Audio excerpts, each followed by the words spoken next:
Tim Madderom is going to come up and give us a little men's ministry update.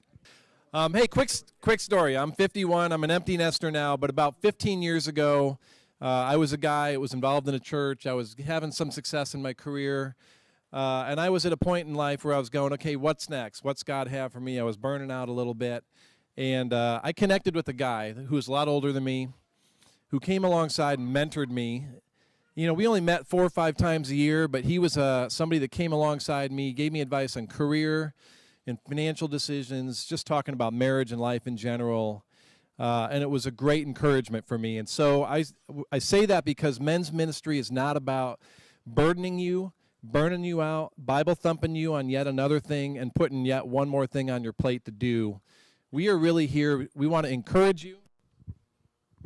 We want to encourage you. We are here to equip you.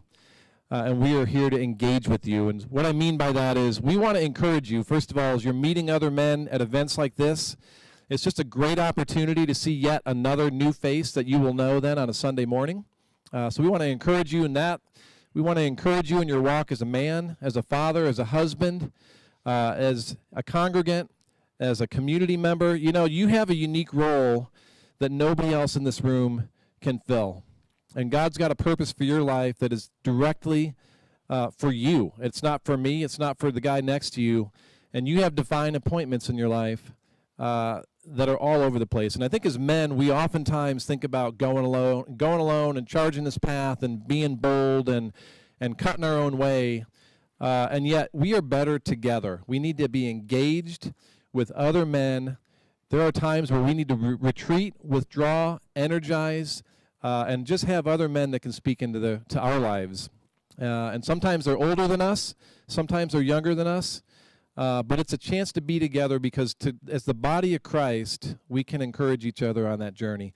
So we have a few different things coming up. A golf outing, even I'm a recreational golfer, okay? So in scramble golf, that's great because I hit one ball and then I pick it up and I go to whoever hit that great ball and I hit one more ball and then I pick it up and I keep following somebody else's shot. So our golf outing is scheduled for June 22nd. It is a scramble. It's a fun way to just meet people and engage. I encourage you to think about joining us for that. But if you're a hiker, I have 3 daughters.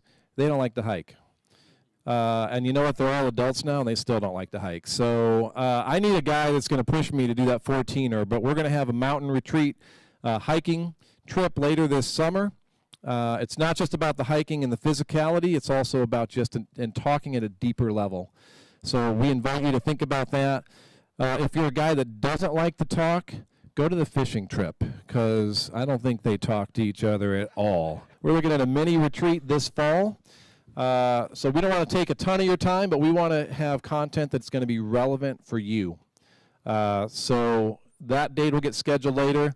And finally, there should have been a sheet on all your tables. If you just grab that, obviously there's not a lot of dates on some of these things, but there's a number of groups. We want to engage with you. You know, there are an incredible amount of groups already meeting. So there are groups that like to golf.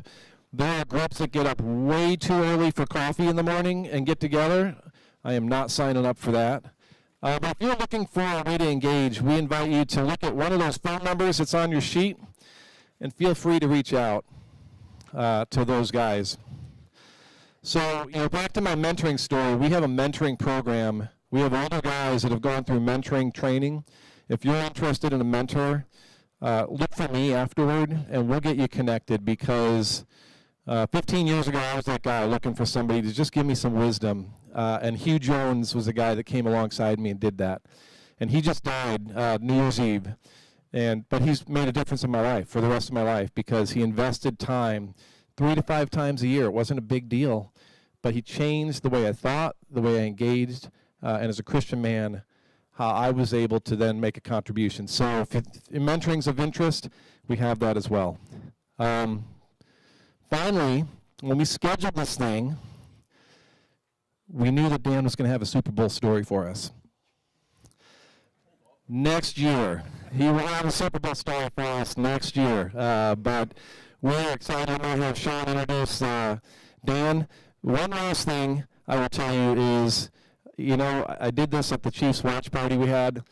Type Colonial Men on your Facebook search engine, and follow us. And if you don't know how to do that, but you're on Facebook, see me. I'll add you as a friend, and then I will invite you so that you'll be able to see pictures at these events and also know what's coming up. So thank you all. Appreciate you being here today. It's a great turnout.